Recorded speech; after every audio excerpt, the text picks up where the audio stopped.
Sangye chodam soki chognam la janchu bhadu dani kyatsu chi dage chonyen gi pe sonam gi jola penche sangye ropa sho.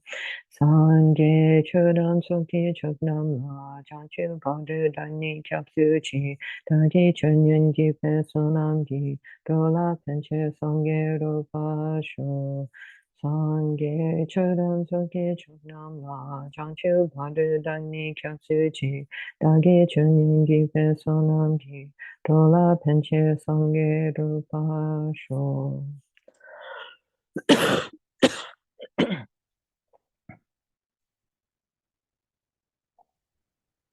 Thanks, Jen. My voice was worse than Bob's. I'm sick.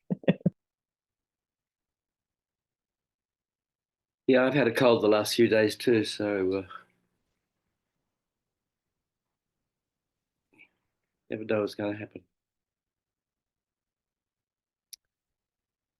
Okay, so let's just do a couple of minutes meditation on the breath.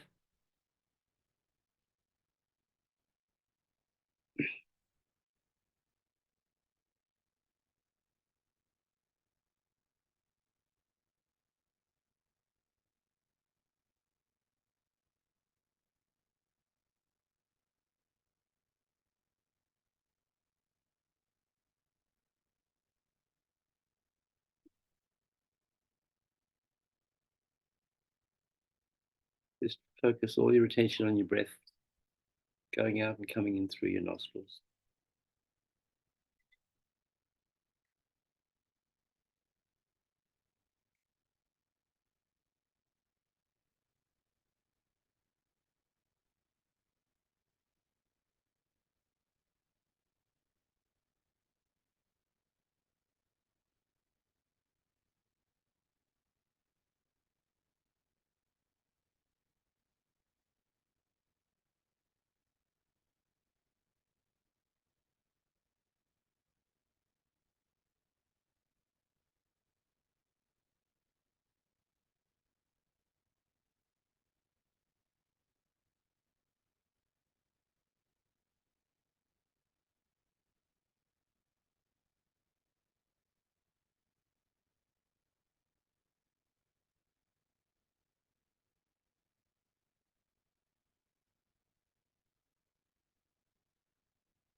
So think, the purpose of my life is to free all sentient beings from suffering and lead them to enlightenment.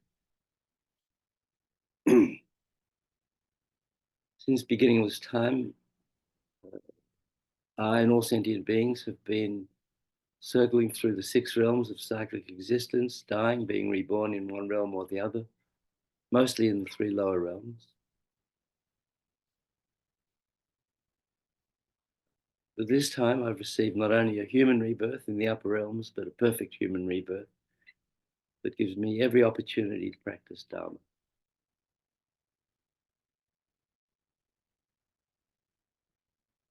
So with this, I can free not only myself from the beginning of suffering, but all sentient beings by reaching enlightenment. In order to do that, I need to study and practice the Dharma, follow the path that leads to enlightenment. Therefore, today I'm going to study this text by great yogi, Padampa Sangye, called The 100 Verses of Advice. I'm doing this to reach enlightenment for the sake of all sentient beings. So really, generate heartfelt bodhicitta motivation for this session this morning.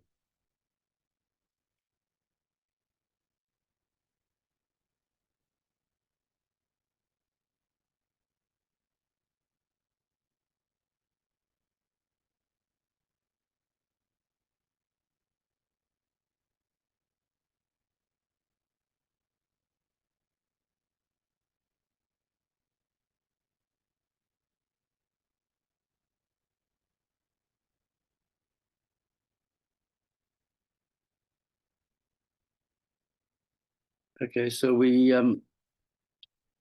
started this last year. I think we did about 10 verses out of 100. Not bad. So I think I'll just review those first verses quickly today, and then we'll move on. I don't know how many people were here last time.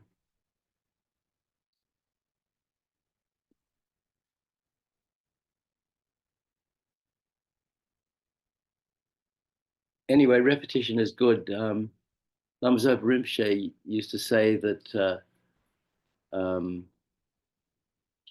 well, in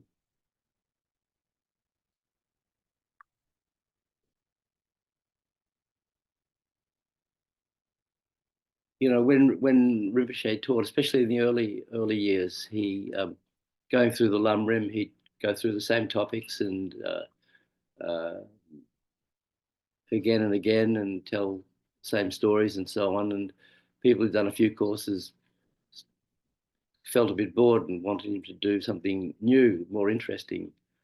And Rinpoche used to say that the way the Tibetan Lamas would listen to Lam Rim teachings was use them as a mirror for their mind. So when the teacher was explaining one of the topics, the Lamas listening would reflect on that topic and see if it related to their mind, how it related to their mind, and so on. And the purpose of listening to teachings is to understand the content intellectually and then meditate on it and attain the realization.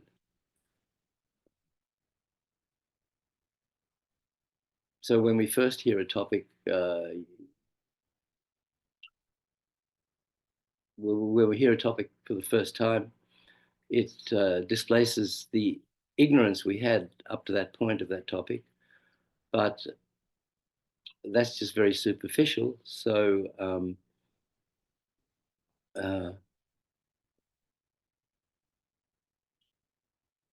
so then we meditate, we do sort of analytical meditation on the topic and come to a conclusion that it's correct. And then we focus single-pointedly on that correct conclusion and try to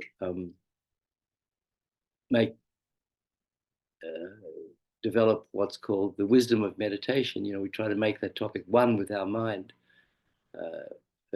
what we call a realization, so that it stays there forever.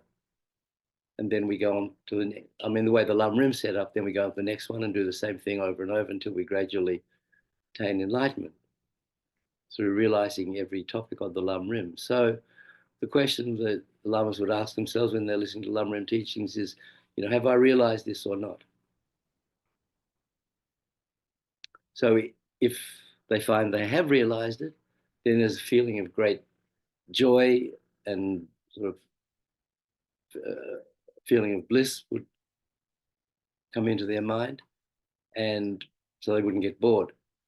And if they hadn't attained the realization, they would understand that they hadn't heard the topic enough. They need to hear it again and again and meditate on it again until they attain the realization. So that's the benefit of repetition and hearing the same topic over and over again. We have to ask ourselves, have I not, do I understand this intellectually, but have I realized it? So, in my case, I haven't realized anything, so I have to hear it all over again and again and again. You have to check for yourselves.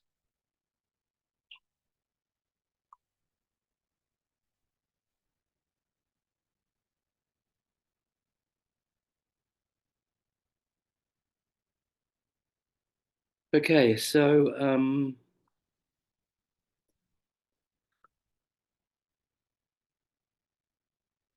this book contains, the 100 verses of advice with the Dilgo Khyentse Rinpoche's commentary on each of the verses. So it's a great little book, and I recommend that you get it. Tibetan Buddhist teachings on what matters most.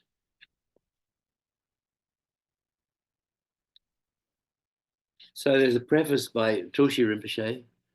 He was one of the great lamas from Solo Khumbu, one of Lama Zopa Rinpoche's teachers, and it was his monastery, Thupten Churling, in Solo Khumbu, that Lama Yeshe and Lama Zopa Rinpoche's first Western disciple, Zina Rashevsky, who met them in India and went to Nepal with them and helped establish Kopan Monastery.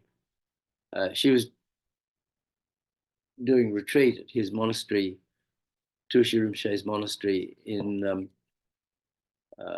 she went up there in 72, and which is when I got to Kopan. She wasn't there, she was already in retreat. And then she died in middle, I think August 73. She died there in retreat. So I never got to meet her, but we have that connection. So he wrote the preface to this book. He said, Om Swasti, Lion of the Word, who in the Holy Land, that's India, and other places, assumed a human form and lived for as long as 600 years, Padampa Sangye.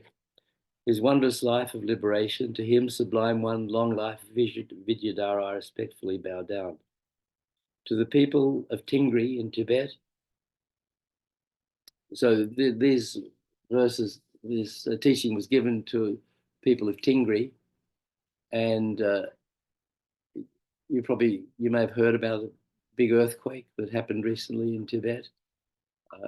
It was quite destructive. That was the epicenter was around just north of Tingri, and there's a lot of damage done in Tingri. The houses just made of mud and stone and stuff. A lot of them fell down, and a number of people were killed in Tingri. To the people of Tingri in Tibet, the very words he spoke, the 100 verses, profoundest of the profound, exquisitely adorning speech, heard everywhere and everywhere renowned, are in this excellent book, well clarified and truly well explained by he who was the intentional reincarnate display of Jamyang Khyentse Wangpo, second Buddha of Tibet.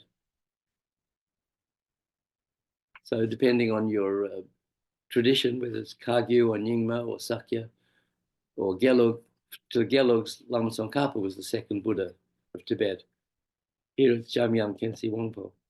To him, omniscient, unchanging holder of the supreme vehicle teachings, whose adamantine tongue pronounced these words, I pay my heartfelt homage.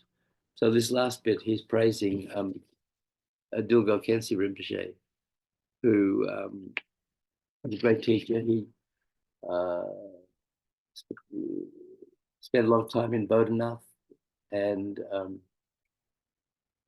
one of his prominent, and definitely his most prominent Western disciple was Matthew Ricard, the French monk.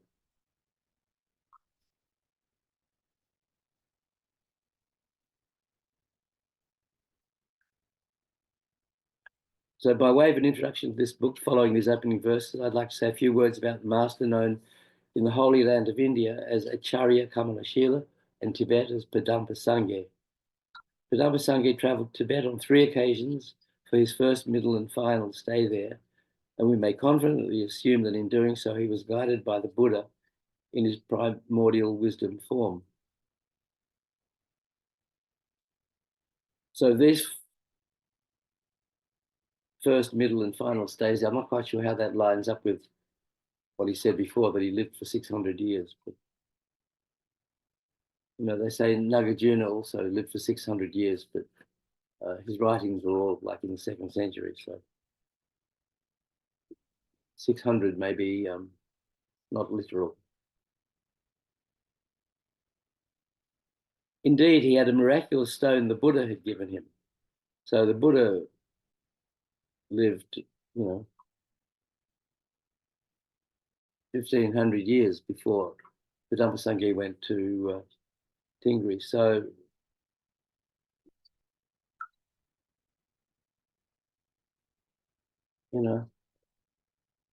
I have such a limited imagination, such a concrete thinker that these things occur to me. He had a miraculous stone the Buddha had given him, and from India he hurled this stone towards Tibet, making the wish that wherever it fell, he would there find disciples to train. He then left for Tibet in search of the stone. It had fallen at a place now known as Tingri Langkor in Lato, the province of Tsang. So it's just over the Nepalese border in southern Tibet. At the time Padampa Sangye arrived there, snow had been falling, but where the stone lay, he could see a darkened area where all the surrounding snow had melted. He was told that the stone, as it landed, had made the sound ting. So the place was therefore called Tingri. And there Padampa Sangye founded his monastic seat at a site where musk deer walked around in a circle, and which thus became known as Lakor or Langkor, meaning encircled by musk deer.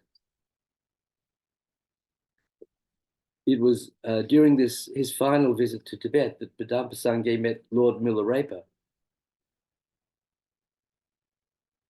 So, we all know the story of how Milarepa's guru Mapa made him build this 9-story tower and then tear it down because he did it wrong and build it again. I think he had to do it like 3 times. Take all the stones and put them back where he found them, then bring them back and rebuild the tower. So, so they were there around the same time, in the same place. And the place where they came together and took part in a contest of miraculous power is nowadays known as Ningje Drongkang, the Compassion Inn. This and other events are recounted in Jetson Milarepa's autobiography.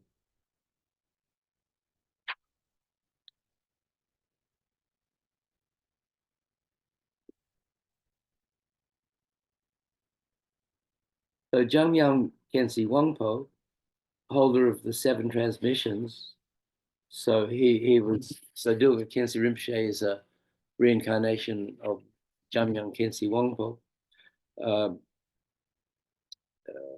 He was an emanation of Acharya Kamalashila, alias Padampa Sangye, and Jamyang Khyentse Wangpo in turn chose to reappear as that magical manifestation body, the mighty master of learning and accomplishment, guide of our mandala, the great banner of whose names, which I perforce must mention here, makes the whole world resplendent, Dilga Khyentse Rinpoche. And he has a long name. He it was who spoke this wondrous commentary, the text of which has been established, corrected, and translated in English and French by the Padmakara Translation Group in France. I most sincerely rejoice in this work, for it's of great importance that people from all walks of life, whether Buddhist or not, should read, study, and put into practice this excellent text.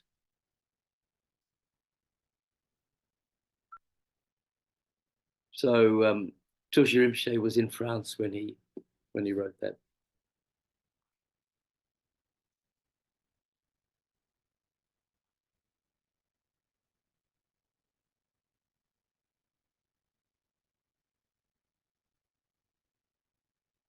So then in the introduction, Dilga Khyentse Rinpoche says we should generate bodhicitta when we study any text, really. So, or when we do anything, frankly. So we've done that. So we're, like we said, and we're doing this in order to reach enlightenment for the sake of all sentient beings.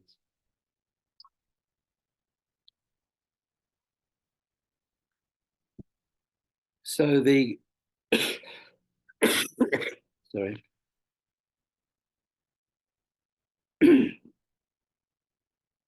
So the comment. So Padampa Sangye's text starts: homage to the teacher.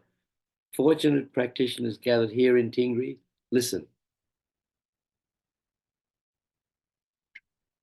So the commentary: as a prelude to teaching, Padampa Sangye pays homage to the spiritual master, the source of all blessings, and the embodiment of all the Buddhas of the past, present, and future. He considers the inhabitants of Tingri fortunate because they ardently wish to study and practice the Dharma and have thus understood how to give meaning to their lives. So that also applies to us. You know, we're very fortunate because we ardently wish to study and practice the Dharma and give, you know, the highest meaning to our lives, having been born human at this time, where the teachings still exist and great teachers still exist, and we have the circumstances where we can devote all or some of our time at least to studying and practicing Dharma.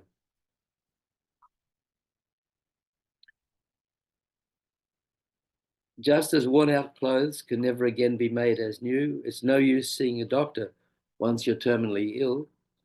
You'll have to go. We humans living on this earth are like streams and rivers flowing towards the ocean. All living beings are headed for that single destination. He's not talking about the beach, he's talking about death. Life exhausts itself day after, this is the commentary, life exhausts itself day after day, second by second, like a piece of clothing that becomes threadbare over the years and eventually falls to pieces. Nothing and nobody can halt this ineluctable process. Illusory possessions like land and wealth are completely useless at the hour of death. In the end, leaving everything behind, we die alone, extracted from the familiar surroundings of our lives like a hair from a lump of butter.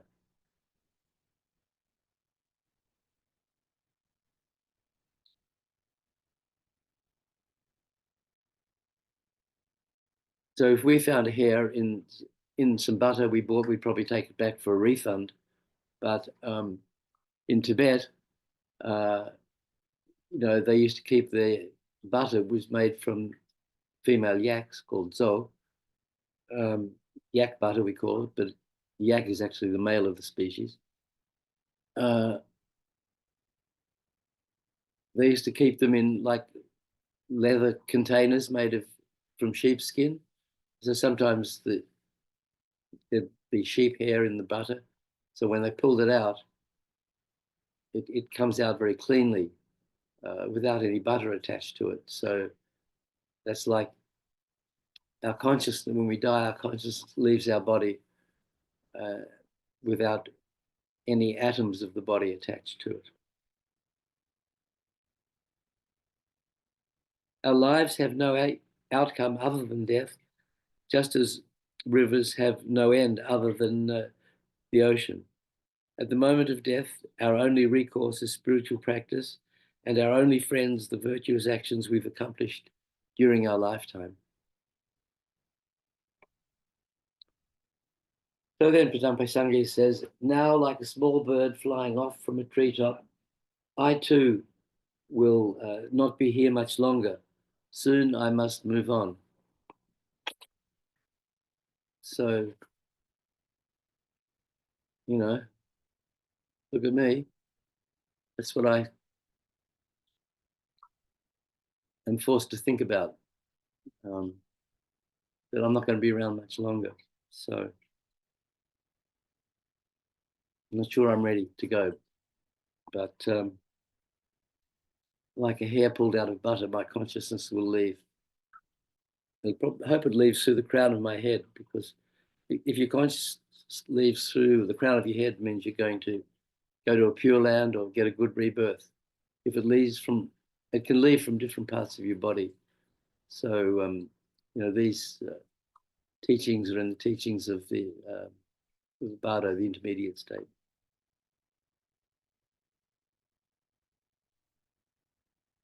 I forget what all the different destinations are, the different realms you go to depending where you're going to be reborn is which part of your body your consciousness leaves through. I think it's in Lama Zopa Rinpoche's book, Wish Fulfilling Golden Sun, but been a while since I looked at that.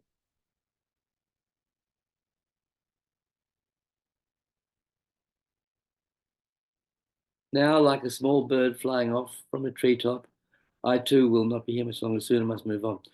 Nothing is more essential and precious than a spiritual teaching that can help us at the moment of death. The Buddhas and spiritual teachers have bequeathed the living expression of their wisdom to us in the form of teachings. Such teachings, inseparable from those great beings themselves, allow anyone who takes them to heart to attain their level of realization and provide a constant source of inspiration to those on the path to liberation.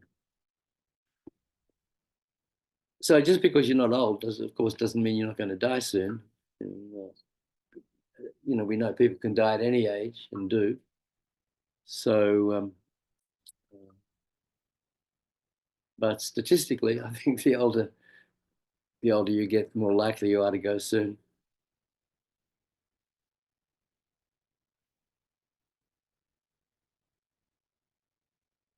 You know, just when everything's going so well.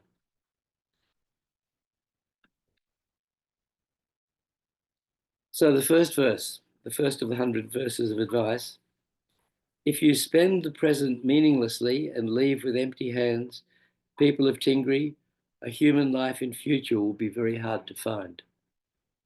So, you know, that's obviously very true.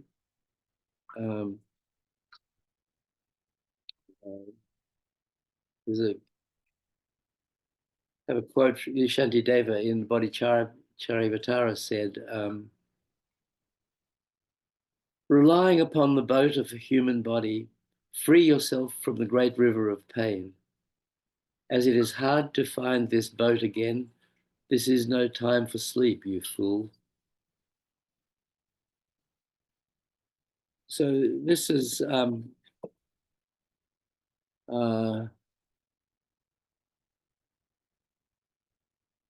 one of the first teachings that in the Lam Rim, the teaching on the perfect human rebirth.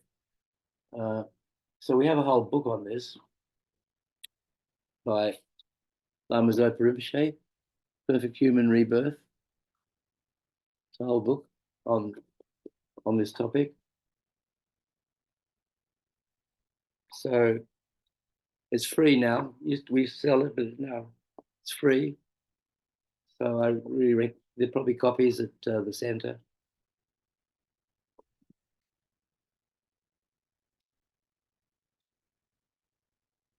So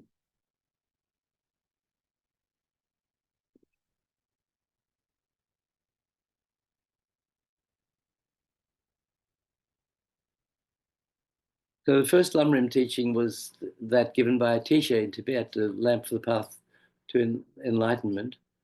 And then different lamas wrote commentaries on that, and Lama Tsongkhapa was one of the great writers of texts on graduated path, the three principal essays, path, foundation of all good qualities, these short Lamrim teachings in the form of a prayer or advice. Then there was a short Lamrim called Lines of Experience, or Hymns of Spiritual something or other. It has different people call it different things. We published a book some years ago called by His Holiness the Dalai Lama. He gave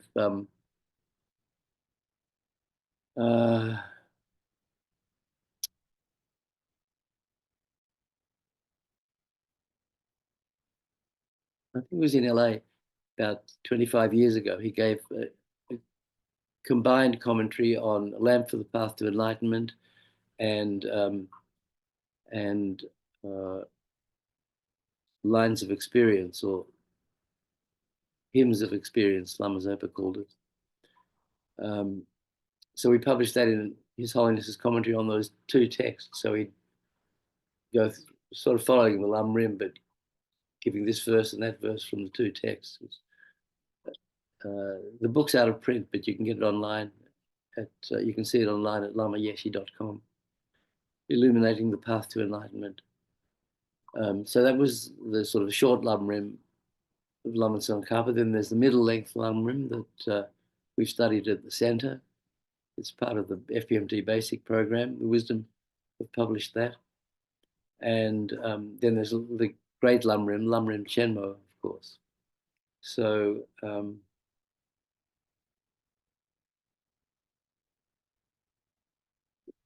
they were set up like in four main sections. There's the greatness of the authors to inspire confidence that it comes from a valid source. That's mainly about the life of Atisha and how he was fully qualified to write this first Lamrim text. So the Lamrim text he didn't make up any teachings that weren't the teaching of the Buddha. They were, he just took all the Buddha's teachings given over a 40-year period and arranged them in this kind of graduated path or steps to the path to enlightenment, sort of psychologically logical ordering of the teachings that make it easy for us to see, where we are on the path. And so once we see where we are, we can see, like a road map. If you're driving to some distant place, you look at the map and you see all the roads you take and the towns you go through. So it's like a roadmap to enlightenment. If you look at the outline of the Lamrim, you can really see how your spiritual journey is kind of mapped out for you. So it's an amazing thing, really.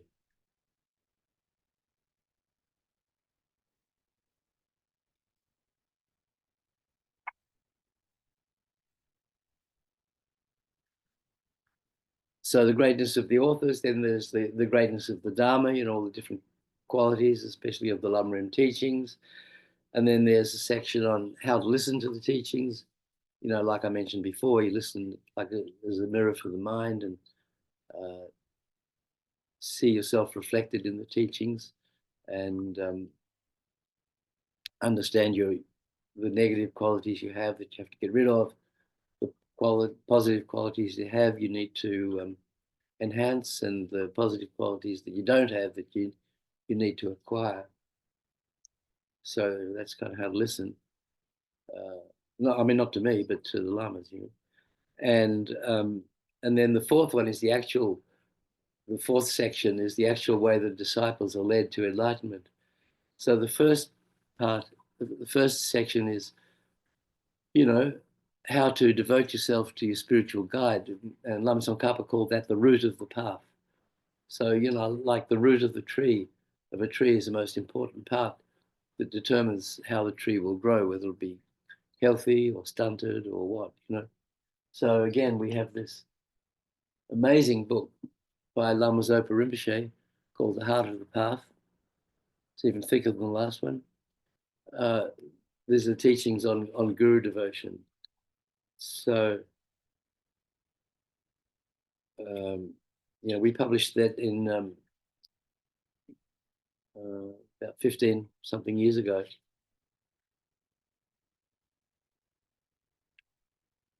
And Rinpoche asked me, what I thought of it. I said, I think it's the best book I've ever read. So then he used to quote me. as a way of recommending the book. Well, it really is, you know, I mean, you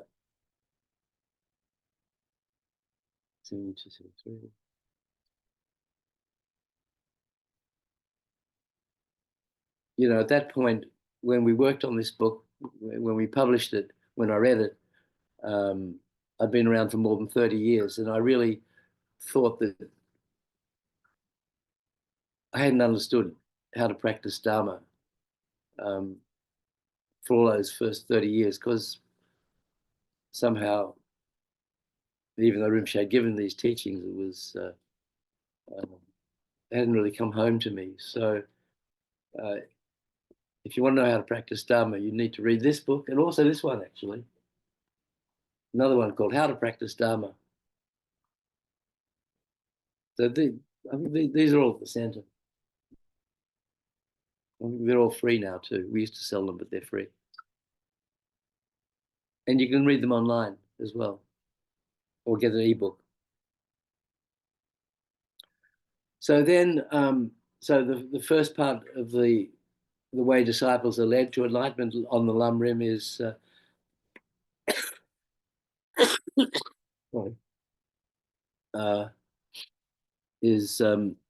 you know, how to find and how to correctly follow the spiritual teacher. And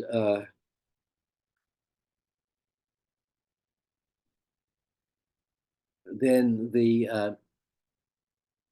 so then the next second part is then, having become devoted to a spiritual guide, what do you do? And then so the next section is on teaching on the perfect human rebirth. So the path to enlightenment is a really long, it's a long path, it's a long road, and we're not going to get there in this life for sure.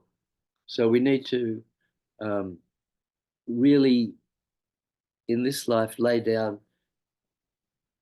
a solid foundation so that when we die, we don't get reborn in the lower realms, which is kind of completely useless and, you know, just 100% pure suffering.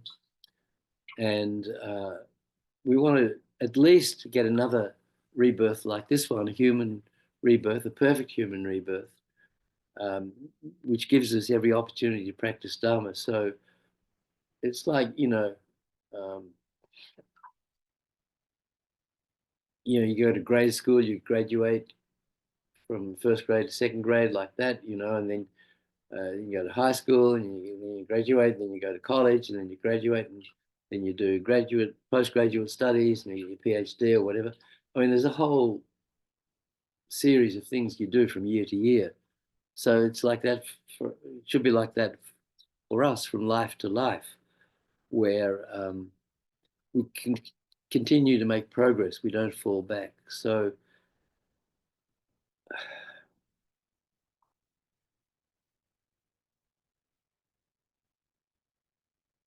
it's not easy.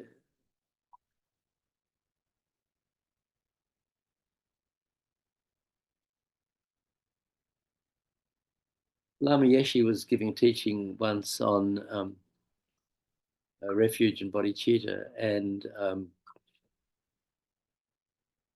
actually we're about to publish a book on these teachings, which is why I was been reading them recently. And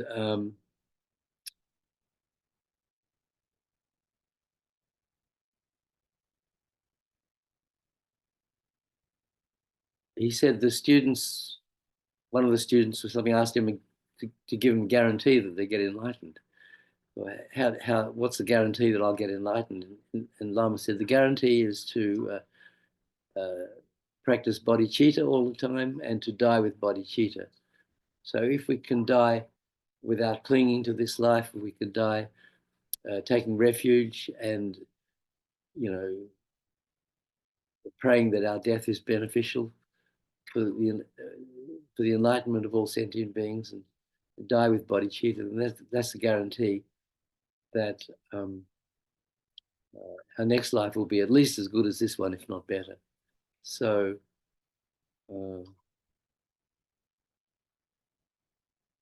So that's the guarantee, develop bodhicitta.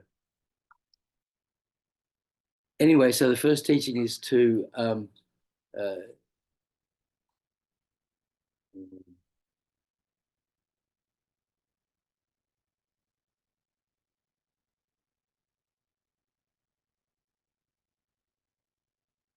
exhort ourselves to extract the essence from this perfect human rebirth. And then, so then the next division then is how to extract the essence from perfect human rebirth.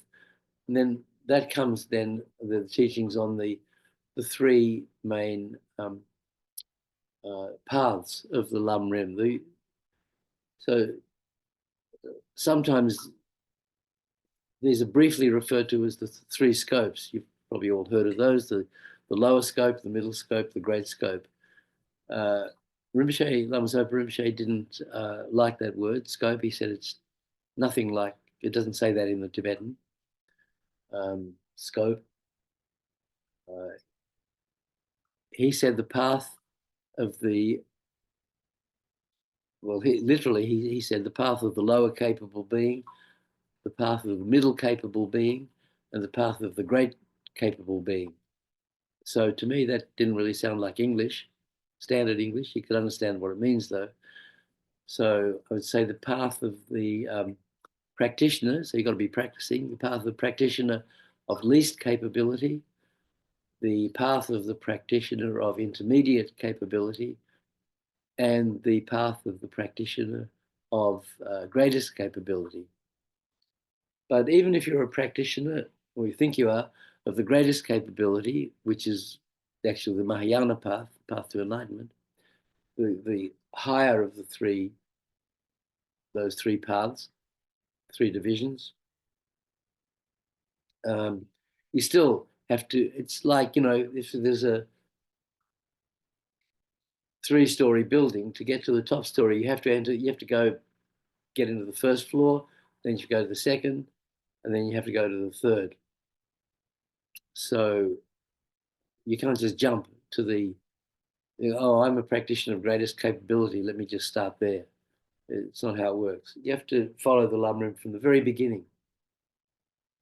You have to have faith in the authors. You have to faith in Atisha, and have faith in Lama Tsongkhapa, that they're presenting the Buddha's teachings. Excuse me. This is going to keep happening.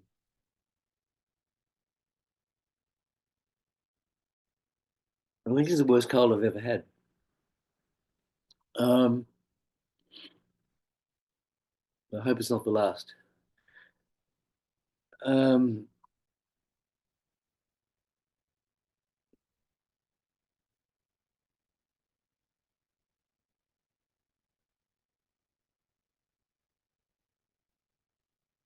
So you have to have faith that the Atisha and Lama Tsongkhapa have not distorted the Buddha's teachings.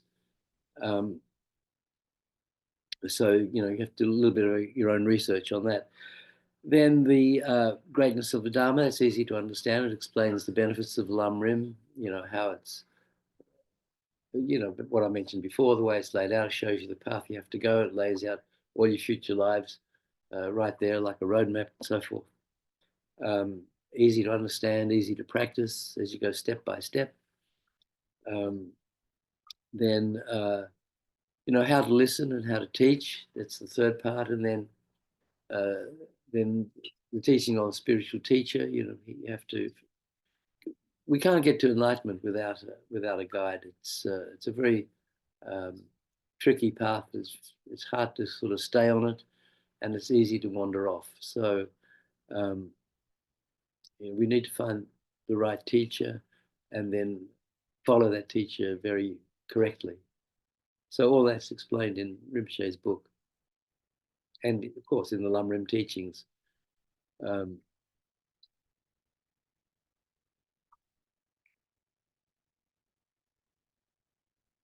So these early teachings, then there's the perfect human rebirth. We don't really appreciate the life that we've got, and so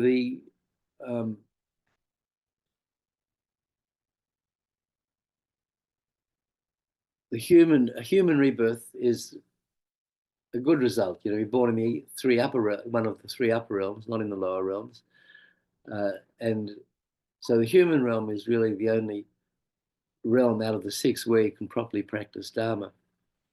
And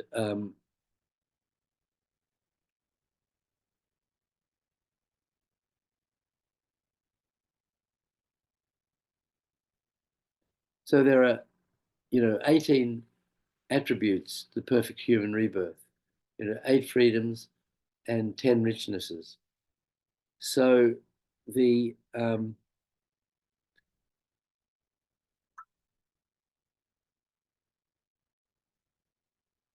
the 8 freedoms are to be born, not to be freedom from birth in the hell realm, the lowest of the 3 lower realms, freedom from rebirth in the hungry ghost realm, freedom from rebirth in the animal realm, so those are the 3 lower realms, and freedom from birth in the god realms, the Asura realm and the Sura realm, these sort of celestial realms, which are positive rebirths, but there's not really the opportunity to practice Dharma in those realms. So those are freedom from being born in those unfree states where it's not possible to really practice Dharma. But just being born human isn't enough. You need to be born at a time when the teachings have been given. So the Buddha gave these teachings, 2,500 years ago, something like that. So they still exist. So we're born at this time when they still exist. It's a bit hard to say. Sometimes it's said they'll last for about 5,000 years. So seeing how things have degenerated from the Dharma point of view over the last 2,500 years, it's a bit hard to see how these teachings are going to continue to exist how anything's going to continue to exist for, as we know it, for another 2,500 years, but that's what's said. Anyway, as far as we're concerned, we're born during the place at a time when the teachings exist. So that's, freedom from being born at a time when they don't exist. So, in Buddhist cosmology, there's the life of a world system or a solar system or a universe like where we are now. I don't know if it's really referring to a solar system or a galaxy or exactly what, but there are 4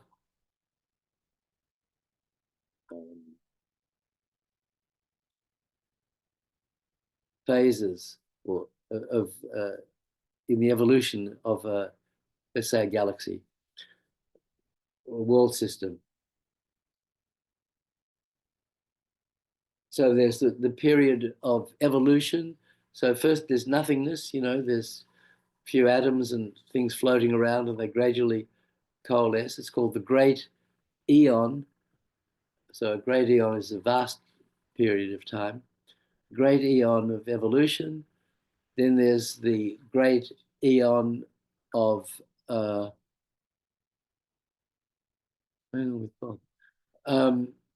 there's the great eon of relative stability. That's what we're in. Then there's the great eon of destruction, when everything starts to really fall apart. Everything disintegrates, with fire and water and wind, and the whole thing falls apart. The whole world system falls apart. And then there's the great eon of emptiness, when there's no physical matter in that part of infinite space where the world system existed. And then gradually things start to come together, and then a new world system forms.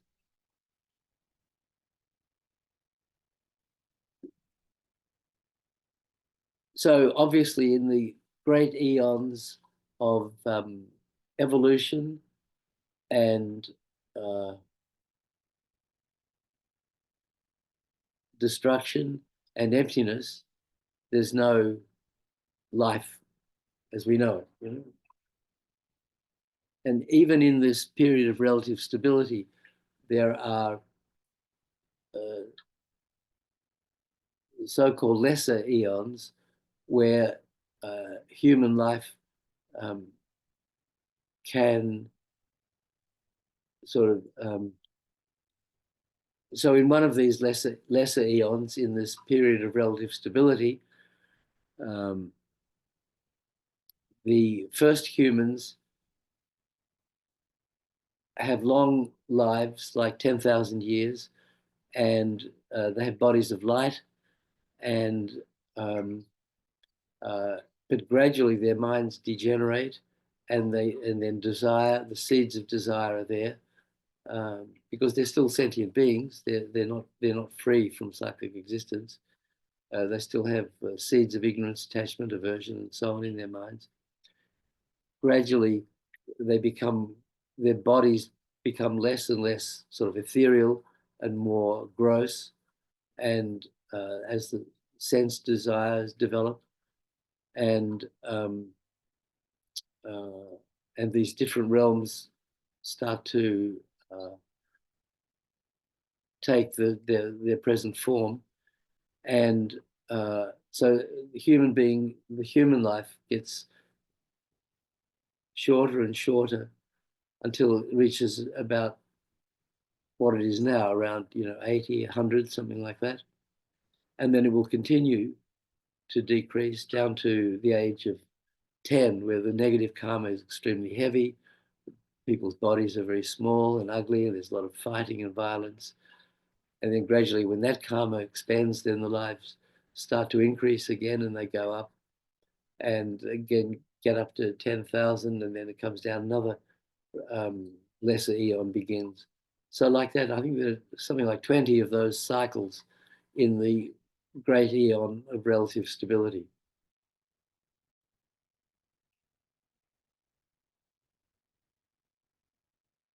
So it's only on the down cycle, when the human life is going down from 10,000 to 10, and around now, when the karma of the human beings is such that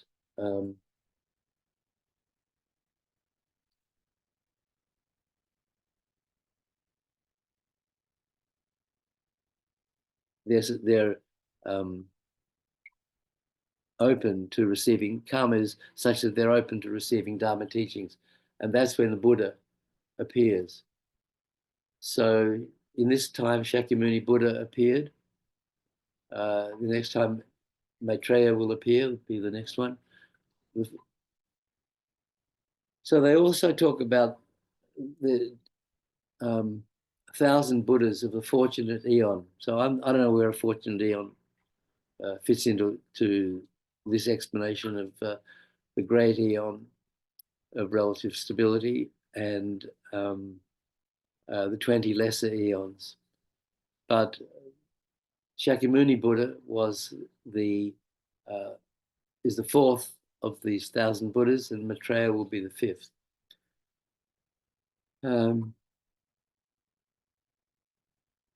So remember, these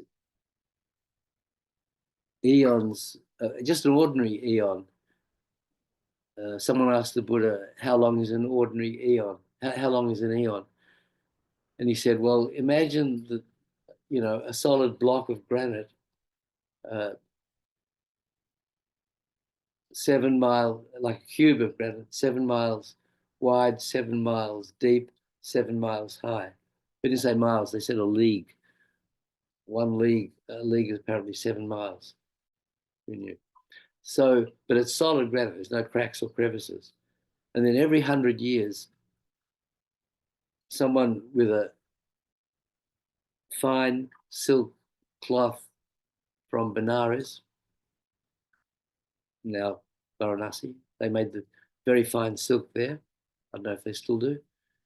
Someone comes out with like a chiffon, piece of chiffon handkerchief, and he lightly strokes the block of granite, and goes away. Then 100 years later, someone else comes out and does it again. So that block of granite will be worn away before, like that, before one eon has passed. So you can imagine it's a pretty long time. So then we talk about lesser eons. Then we talk about the great eon of, these four great eons. And then we talk about three countless great eons, which is the length of time it takes to reach enlightenment by following the paramita yana path. So we're talking about pretty long periods of time, So 5,000 years where the Dharma exists, say it's 5,000 years, in this scale is like nothing. So to be born human in that 5,000,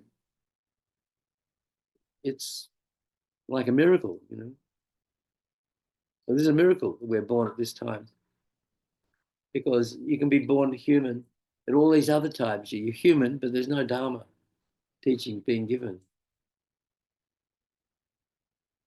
So, the fifth freedom is freedom from being born at these eons and eons of time when there's no Dharma teachings. The Buddha hasn't appeared. Why? Because the karma of the human beings isn't conducive to receiving the teachings. So it would be a waste of time for Buddha to come and try to teach because no one would listen. It's like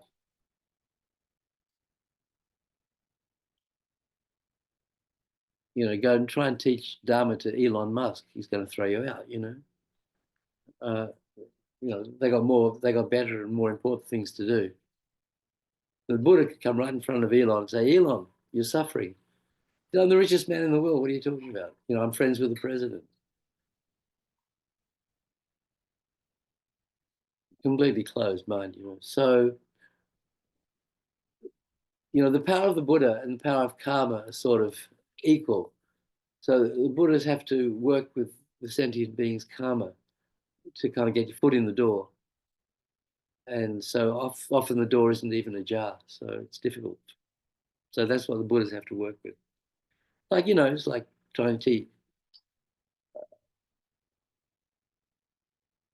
We love our puppies, our dogs, but you tell them to practice Dharma, they're going to look at you and bark, want a treat. It's like, that's it. So that's what the Buddhas are up against, our negative karma, our ignorance. So to be born, we can be born at a time when the teachings exist, but also have to be born at a place where there are teachings. So, back when the Buddha was here, you had to be like born in northern India. If you're born anywhere else in the world, and there are plenty of humans all over the world at that time, tough luck. There's no Dharma there, Then gradually it spread and more and more places became, there were more and more places where you could hear the teachings. So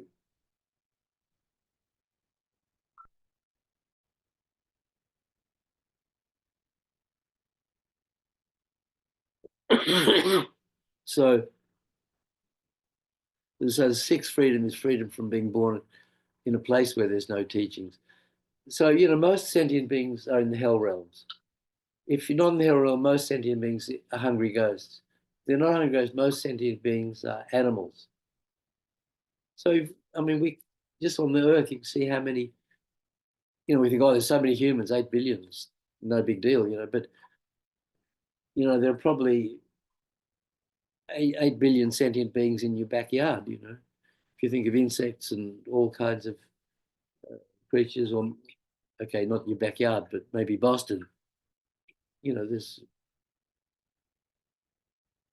trillions and trillions and trillions of sentient beings on Earth, most born as animals. So there are more hungry ghosts. There are more hell beings.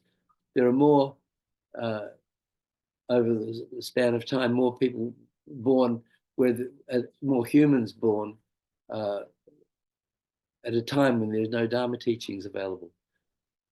And even now, you know, there are more people on earth living in places where there's no Dharma teachings than where there are, even now.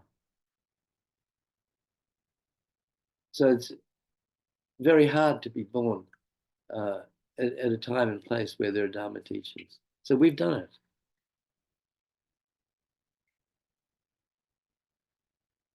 So then the freedom from being born with some kind of disability where you can't fully practice Dharma, you know, so, if you're born with sense impediment, blind or deaf, doesn't mean you can't practice Dharma, but you can't practice to the full. You can't receive oral transmissions. You can't see, beautiful tankas or see images of the Buddha. The Buddha you often see the Buddha depicted as, with his two main Arhat disciples, Shariputra and Madhgalyayana by his side. So Lama Zopa Rinpoche said the reason Shariputra got to be one of the Buddha's main disciples was that in a previous life he'd been born at the time of another Buddha, and he's on a journey and he stopped in a cave somewhere, and there was a line drawing of the Buddha of that time on the wall. And he just saw that line drawing and he just filled with sort of inspiration and said and prayed, may I become like you. And then that karma eventually ripens such that he was one of the two main disciples of the Buddha. So, so if you're blind, you couldn't be inspired by, you see these beautiful tankas and photos of teachers and, and of course you can read books. These days, things are a bit easier. You have Braille and you can have audio books and things if you're blind, but still it's a disadvantage. And then, you could be mentally disabled.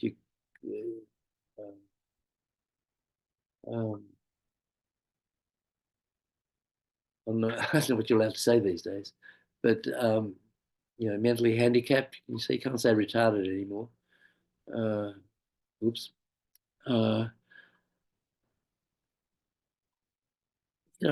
Crazy. I don't know what, but you understand what I mean. Some severe psychological problems, or even minor psychological problems. People can't have all sorts of, all these disorders, drug addiction and different mental issues. So, freedom from having those sort of disabilities or handicaps or disadvantages, freedom from having any of those issues. That's the seventh freedom. And the eighth is the freedom from being born, with very fixed wrong views, or in a family that wouldn't accept the practice of Dharma, or being born in a country where you could, even be executed for wanting to practice Dharma. We can think of certain countries where you wouldn't be allowed to go around teaching Buddha or saying you're a Buddhist and stuff, So freedom from being born in a family or in an environment where you can't practice Dharma. So when we meditate on just the eight freedoms, it's like, you on freedom from having been born in the hell realms. So then you remember the teachings you've received on what it's like in the hell realms, the eight hot hells, the 8 cold hells, the 4 sort of neighboring hells, all these different 20 kind of hell realms, and think where it's impossible to practice Dharma. And he thinks how fortunate I am. Most of my lives, vast majority of my lives, I've been born in those circumstances, but this time I've not been born there, and I have the freedom to practice Dharma. Even when I wasn't born in the hell realms, I was born as a hungry ghost. So then you bring to mind all the sufferings of the hungry ghosts that you study in the Lamrim, and how difficult it is, impossible to practice Dharma in that sort of life form. So how fortunate I am not to have been born there. And even if I wasn't born in the hell, I was born as an animal. So think of all the different kinds of animals and fish and birds, and the ones that live under the ground, and ones that live in the ocean, and the ones that are bred for slaughter, and the ones that are born as prey for other. I mean, it's all different kind of animal forms, or insects, and I mean, how impossible it is to practice Dharma like in that form.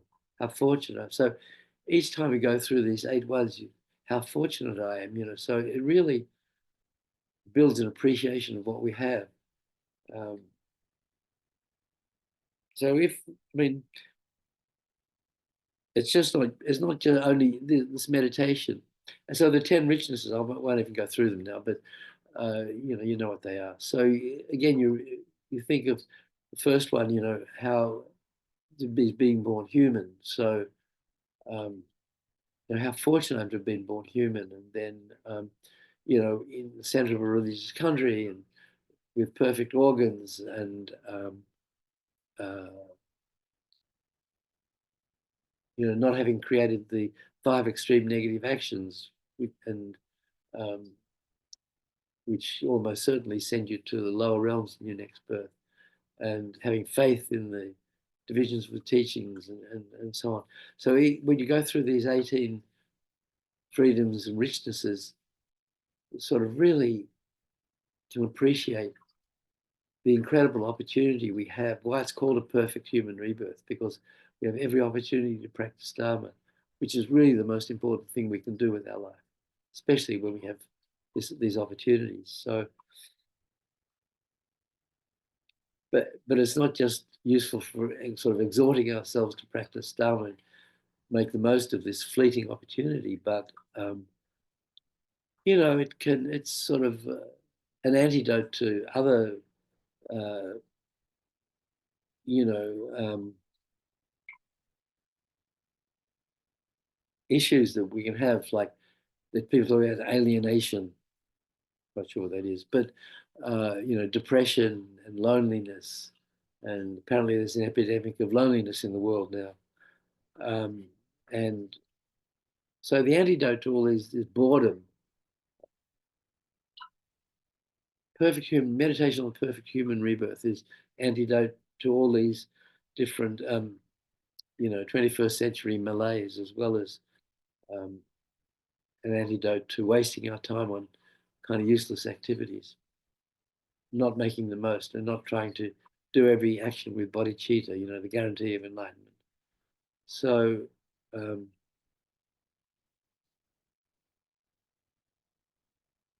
anyway, so the perfect human rebirth has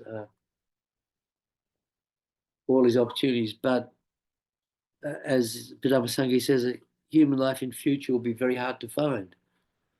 So we think, well, I've got other things to do this life. I've got my work, and I have to progress, and I have family, and I like to do a lot of travel. There's a lot of parts in the world I haven't seen, and uh,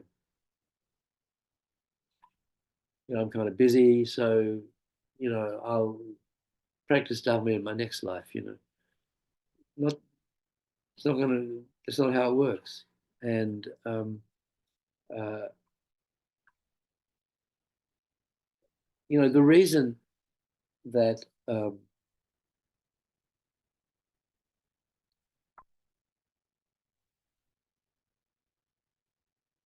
the reason that there's so many sentient beings in these other realms, and so few humans by comparison. There was Rinpoche told a story of some monk in Tibet was listening to a teacher talking about the rarity of the human rebirth, how few humans are. And then this monk said to the monk next to him, he's only saying that because he hasn't been to China. There's so many people in China.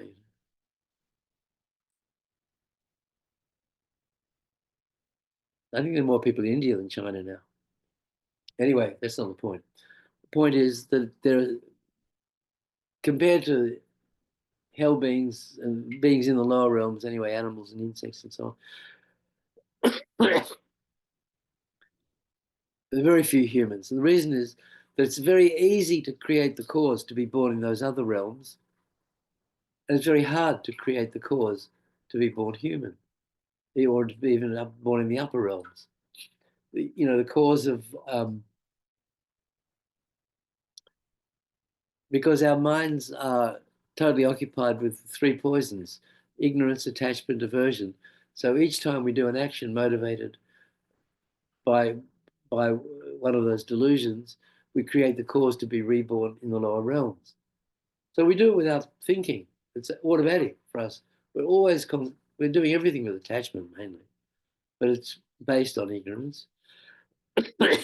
We're not doing actions with an understanding of emptiness, which is the way you have to do actions to attain liberation. We're not doing actions with bodhicitta because we don't even know about it for the most part. So everything we do automatically without and unintentionally is actually intentional because it's done out of delusion. So that creates and it leaves an imprint in our mind to be reborn in the lower realms. To be born in the upper realms it takes the main cause is practice of morality, avoiding non-virtue, avoiding the 10 non-virtuous actions. You know what they are: 10 non-virtuous actions. 3 of body, 4 of speech, 3 of mind. Avoiding those, and then practicing generosity. If we don't practice generosity, even if we're born in the upper realms, if we're born human, we find ourselves lacking in resources through not having practiced generosity, having been miserly, having been attached to possessions and things.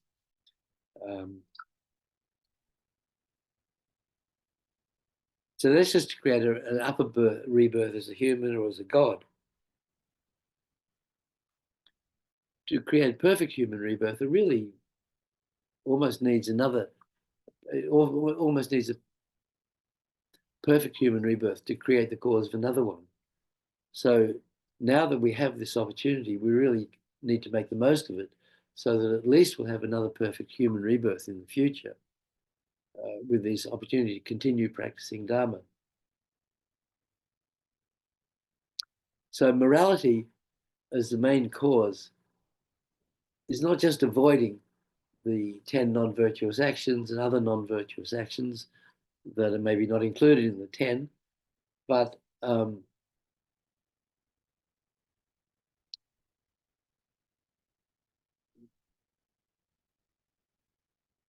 the essence of practice of morality is taking precepts, taking vows, not to do certain actions, not to kill. As a lay practitioner, we have to take the 5 precepts: not to kill, not to steal, not to engage in sexual misconduct, not to lie, and not to get intoxicated. No killing, no stealing, no sexual misconduct, no lying. So those are common actions that people do and create result for lower rebirth and to create the cause of suffering. So we know, karma has. So where we're reborn is a result of what is called throwing karma or precipitating karma. So there's one type of karmic result determines where you're going to be reborn in the upper realms, lower realms, human, perfect human rebirth, or different kind of rebirths.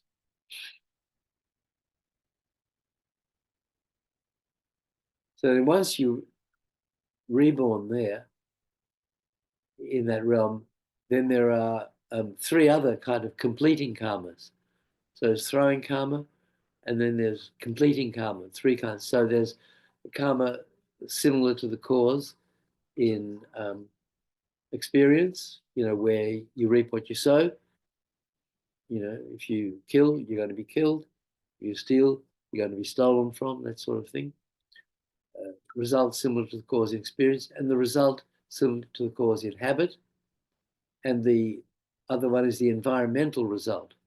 So the karmic result of actions you've done determines the sort of environment you're born into or you find yourself in, whether it's a peaceful, prosperous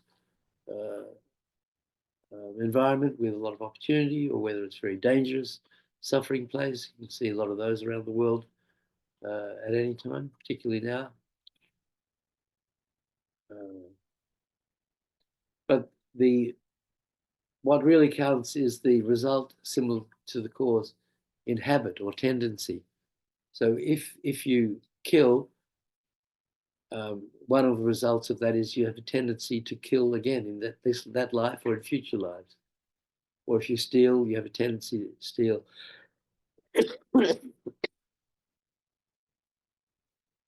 So of the four results, Rinpoche used to say that, that one is the worst, the one where you have a tendency to keep creating negative actions, because you can never get out of cyclic existence if we keep creating negative actions. We just bind ourselves tighter and tighter into cyclic existence. So just abstaining from killing or stealing or lying isn't enough, because all our previous lives of stealing, killing, and lying and so forth, the karma is still there, just waiting to push us into those actions again. But if we take a vow, make a determination not to kill, not to steal, not to lie, that sort of sends a sort of neutralizing shockwave back through our mind so that it purifies those tendencies. So that's why when we do purification, with the four opponent powers, one of those is to make the determination not to do that action again, whatever it is we're thinking about, purifying. So taking precepts is very important. We have the 5 lay precepts, or we have the 36 novice precepts if you become a novice monk or nun, or you have 200 or 300 vows if you become a fully ordained monk or nun, and then we have the 64 bodhisattva vows, 22 tantric vows. So there are all these different levels of vows that we can take to stop the previous negative karmas. So how many people on earth take one vow not to kill? Very few, if you think about it. Let alone how many people have taken 5 vows, even the 5 that we take. So people who haven't taken any vows, almost no way they're going to be reborn in the upper realms, because they're not practicing morality. The essence of morality is taking the vows, not to do these certain actions.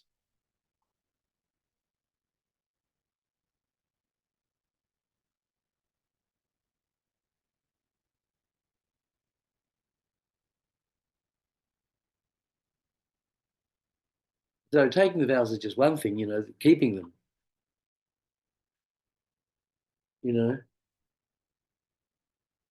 Anyone watch Seinfeld? With the reservation? Reserved a rental car at the airport, and when he went there, they didn't have it. He said, "You know how to take the reservation, you don't know how to keep the reservation. keeping the reservation is the main part. So it's the same with precepts, you know. You can learn from television. Easy to take the precepts. You go to the ceremony, you blah, blah, blah, you know, the teachers, you repeat the words, but then keeping the precepts is the main thing, you know. So with precepts, you know, taking them is good, but if you take a precept and then break it, that's worse than if you hadn't taken the precept, if you don't do the action. You know, killing is bad enough, but if you take a vow not to kill and you think, screw it, you know, I'll kill a mosquito or whatever it is, animal, person, is worse karma, heavier negative karma if you've taken the precept not to do it and then you do it. So, but with precepts, so, you know, the more you take, the better. The longer you keep them, the better. The more purely you keep them, the better. So purely means if you notice the break, if you've broken something, you purify it immediately. You do, you know, you employ the four opponent powers. So, you know, they say the great Atisha, he said, so he was a great, highly realized yogi, you know, I mean, enlightened being, really. But he said, I never break my pratimoksha vows. So these vows I mentioned, you know, like the monk vows and the 5 lay vows, and these are called pratimoksha vows, vows of individual liberation. So these are vows you need to keep if you want to practice proper morality and attain liberation from cyclic existence. So he said he never broke his pratimoksha vows, his monk vows. He said he rarely broke his bodhisattva vows. But he said tantric vows, I would break them like rain falling, he said. So whether he did or not, I don't know. But he always, you see the depictions of Atisha, he has this little stūpa beside him. We have a statue at the center of Atisha, and there's a little stūpa.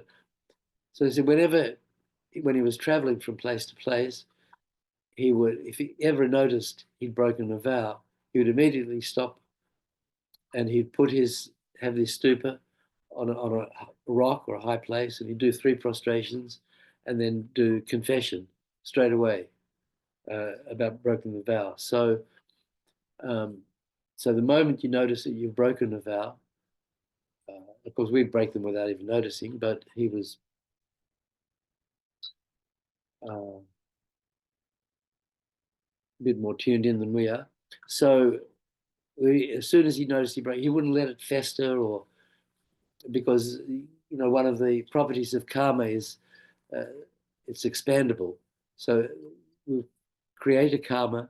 If we don't purify it, it kind of festers in our mind. So I think in Liberation in the Palm of Your Hand, Padampa Rinpoche says that the karma of killing an insect, if it's left unpurified after 15 days, it has multiplied in power or strength so that it becomes equivalent to having killed a human being.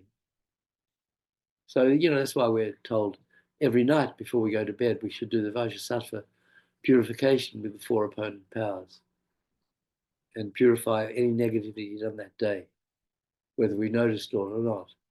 Just to do like, you know, like the presidents give these blanket pardons for the future, you know, whatever crime this person, my son, does in the future, he's pardoned. Pretty good deal. So we do a blanket purification every night, purify our mind of any negative karma we've done that day, broken precepts, whatever.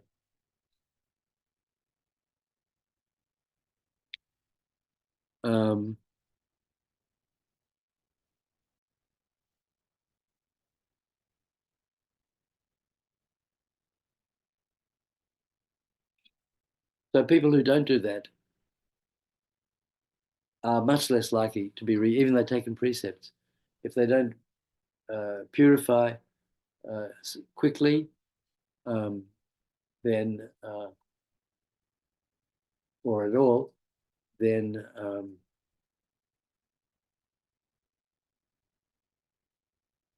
the chances of receiving a perfect human rebirth go down a lot. So with precepts, the more you take, the longer you keep them, the more purely you keep them, the more quickly you purify broken precepts, the better it is for you.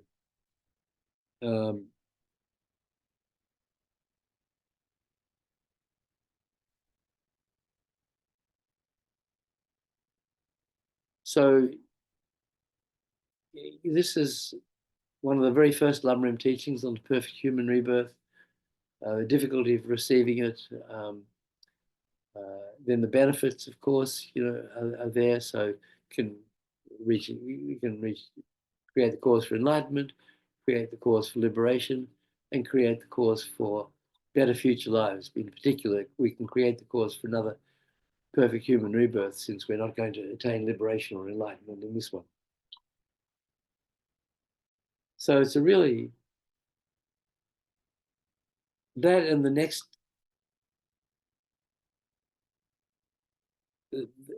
meditation. So, exhorting ourselves to extract the essence from the perfect human rebirth, by then the next part of the Lamrim is then these 3 levels of path. So the first teaching, the first meditation after perfect human rebirth is like the teaching on impermanence and death. Great, you've got a perfect human rebirth with all these fantastic opportunities, but it's very short and you're going to die real soon. Almost before you've realized you've got a perfect human rebirth and taken advantage of it, because we always postpone our practice. I'll miss this teaching, I'll go to the next one. I won't do this retreat, I'll do a retreat next year. We're always, procrastinating is one of the 3 kinds of laziness. So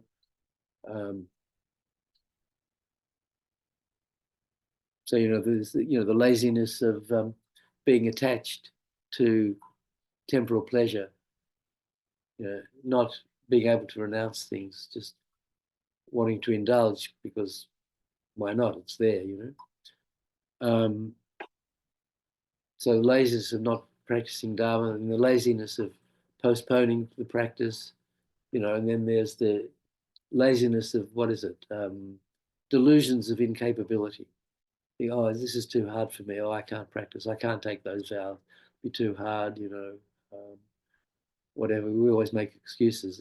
That's another kind of laziness. So all these lazinesses come from not appreciating the perfect human rebirth, and the next teaching of impermanence and death. That this, yes, we've received a perfect human rebirth, but it's going to finish soon. Most of it's over already. And death is like, you don't never know when we're going to die. It can happen tonight, today. We may not see tomorrow. A lot of people are alive now, right? They're not going to see another day. They don't know it.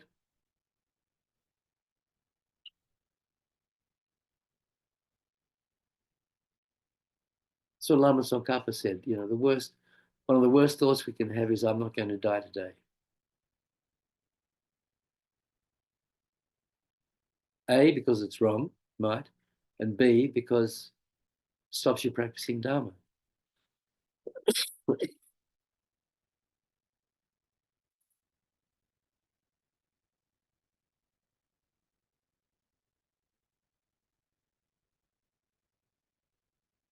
So those 2 meditations, perfect human rebirth and impermanence and death, are really kind of the rocket fuel that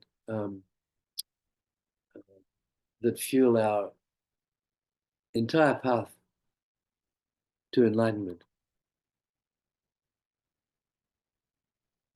They should really help us concentrate our mind not waste time and to practice Dharma, because death is certain, time of death is uncertain, and as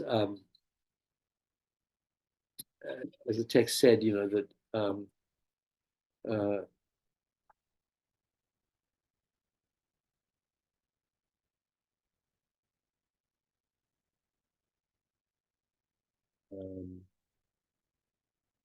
the only thing that helps at the time of death is our Dharma practice. That's all we can take with us. So if you spend the present meaninglessly, leave with empty hands, people of Tingri, a human life in future will be very hard to find. And this is why we. Sorry, so I never get anywhere because I always go off on tangents. Does everybody have a copy of the text? Is there a link in the calendar, right? There's a link. So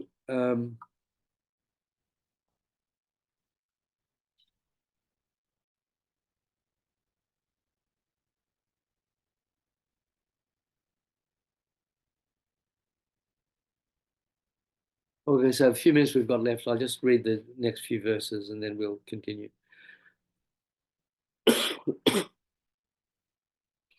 To apply yourselves with body, speech, and mind to the sacred teachings, people of Tingri, is the best thing you can do. Apply yourself with body, speech, and mind to the teachings.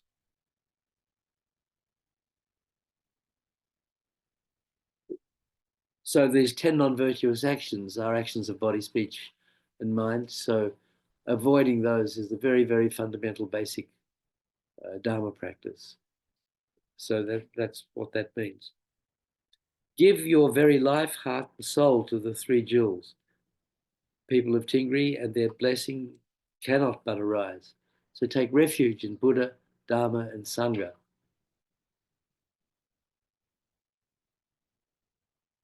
Through having understood that, life is in the nature of suffering, and the only way out of suffering, permanently, is to take refuge in Buddha, Dharma, Sangha, which is the path to liberation from cyclic existence. Forget your goals for this life. Concentrate instead on lives to come. People of Tingri, that is the highest goal. So this life, like I said, that we don't know how long it's going to last. So putting all our energy into worldly goals, things for this life, is not that important. This life is very short. It's only one, and when we die, we can't take any of these achievements with us. What we take with us is the negative and positive actions we've done. So we want the majority of those actions to be positive ones. Future lives are endless. This life is very short. Families are as fleeting as a crowd on market day. People of Tingri don't bicker or fight. So, leaving the family is one of the things, and becoming a monk or a nun is one of the things Buddha emphasized, is that as long as we're involved in the family, it's very hard to devote ourselves 100% to Dharma practice. It's impossible to devote ourselves 100% to Dharma practice. So not devoting ourselves 100% to Dharma practice is wasting this perfect human rebirth, which is so hard to find again.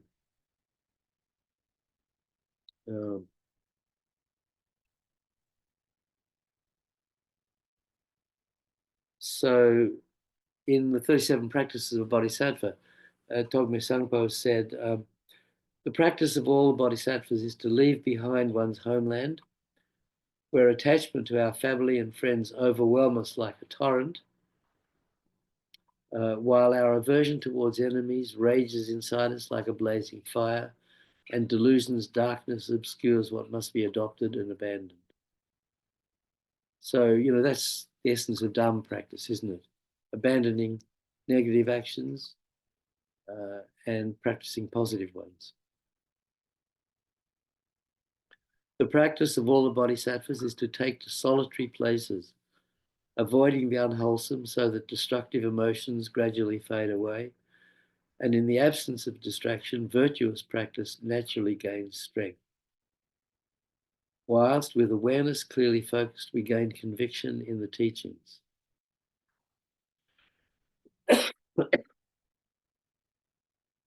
The practice of all the bodhisattvas is to renounce this life's concerns. For friends and relatives, long acquainted, must all go their separate ways. We all die. Wealth and prized possessions, painstakingly acquired, must all be left behind. In consciousness, the guest who lodges in the body must in time depart.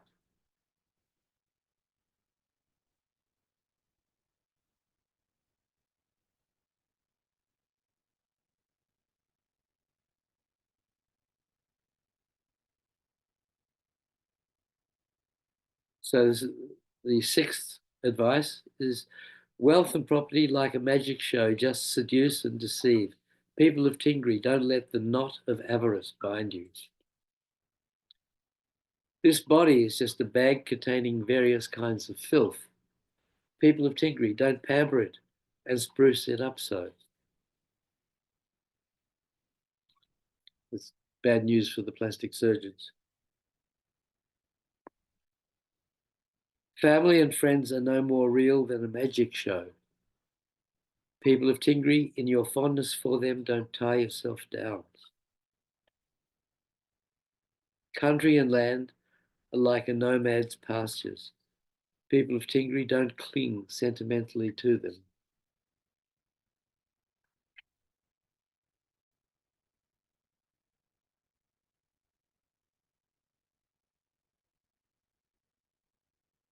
We see a lot of the suffering now in these fires in Los Angeles, where people's houses have burned down, they lost everything.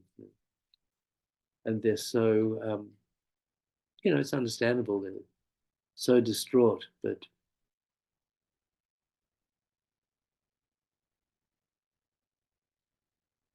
if they knew these teachings, it would be easier to bear. Like Lama Yeshe always said that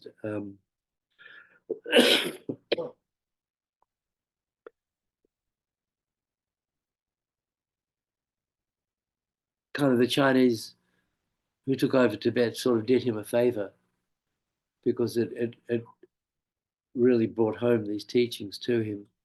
And, he left Tibet because he knew he wouldn't be able to continue his practice there. But it just opened up a whole different kind of realm of opportunities for him. So as terrible as it was, and still is, what's happening in Tibet, personally for him, he couldn't have stopped it, and he really felt it helped his spiritual development by having to leave everything behind and kind of start afresh. But what he took with him was his Dharma study and understanding, and that's what helped him bear the loss and helped him kind of get re-established in India and then all this other work he did for us.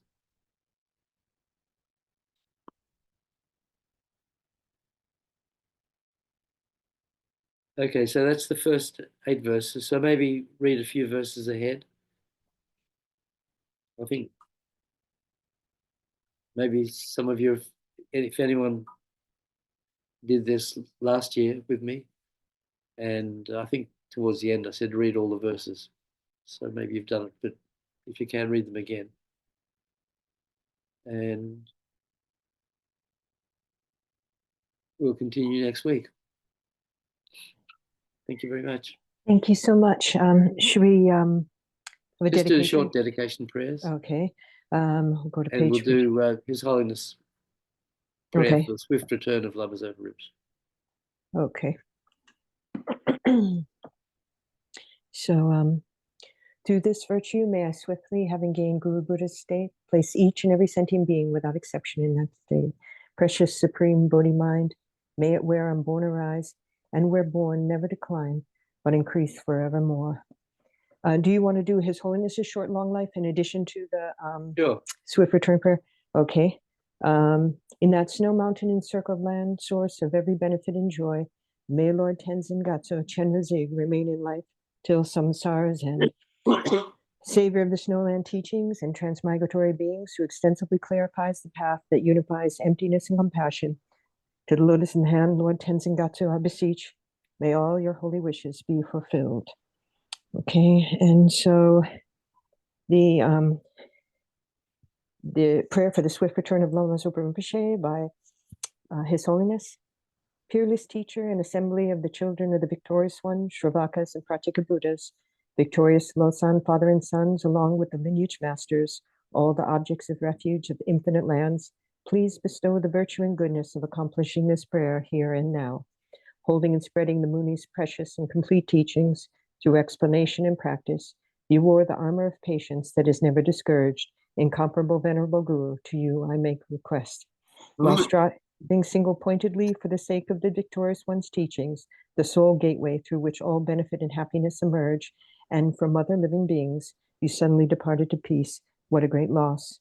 Nevertheless, through the undeceiving truth of the blessings of the ocean of the three jewels and the great waves of bodhicitta of the children of the victorious ones, may the smile of a reincarnation swiftly beam in glory for fortunate disciples. Thank you so much, Dr. Nick. We really appreciate that.